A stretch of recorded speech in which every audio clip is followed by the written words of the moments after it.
নবম ও দশম শ্রেণীর সুপ্রিয় শিক্ষার্থীরা, আশা করি সকলে ভালো আছো।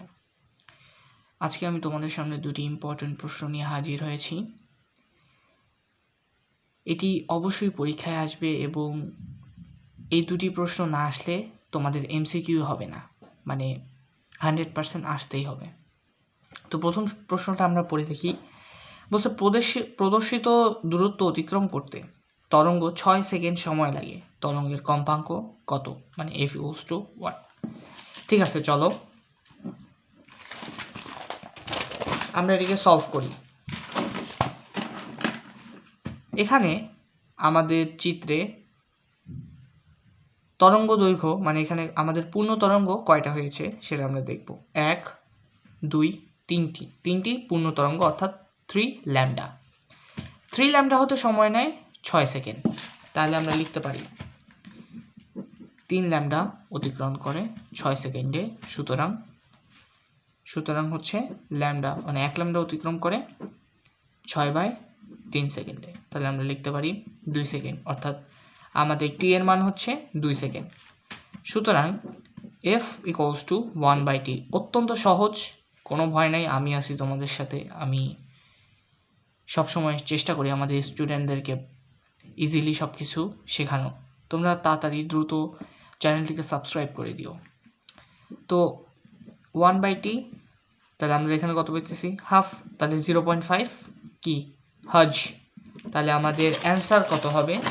অ্যান্সার হচ্ছে আমাদের 0.5 হার্জ। এখন আসি অত্যন্ত গুরুত্বপূর্ণ আরেকটি কোয়েশ্চেন। এখানে দেখো, পি হতে ও সময় লাগে 0.6 সেকেন্ড, আবার এম হতে এন তে সময় লাগে বা পৌঁছাতে সময় লাগে 1.2 সেকেন্ড। সেম প্রথম আমরা যেইটা করলাম এটার মতোই হুবহু আমরা আলাদা আলাদা করে মান বের করব। তো প্রথম ক্ষেত্রে আমরা পি থেকে ও এটা বের করব। এখানে তোমরা দেখো, এখানে পূর্ণ তরঙ্গ অর্থাৎ যেটা আছে ল্যামডা আছে, আর এখানে অর্ধেক আছে λ/2। তাহলে আমরা কি লিখতে পারি? আমরা লিখতে পারি ল্যামডা প্লাস হাফ ল্যামডা।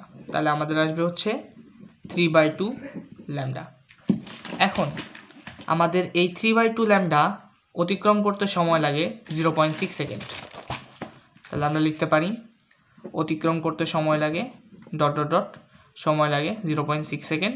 সুতরাং একটা ল্যামডা অতিক্রম করতে সময় লাগে, কি লিখতে পারি? 0.6/3/2। তাহলে আমরা ক্যালকুলেটিং করি। তাহলে আমাদের কি বলছে? 0.6, নিচে আমাদের কত?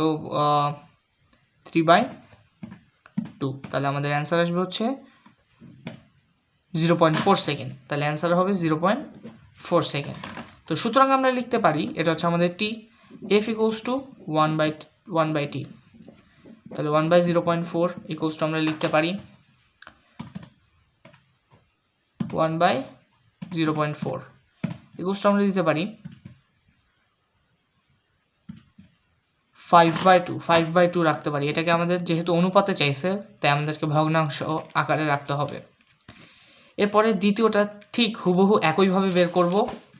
দ্বিতীয়টা আরও সহজ, পূর্ণ তরঙ্গ দুইটা অতিক্রম করছে।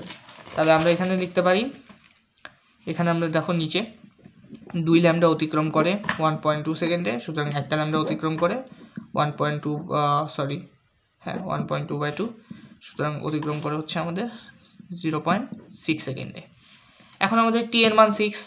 একইভাবে আমরা f=1/t দিয়ে বের করলাম। তাহলে চলো f=1/t যদি দেই, তাহলে 1/0.6, তাহলে আসবে হচ্ছে আমাদের অ্যান্সার।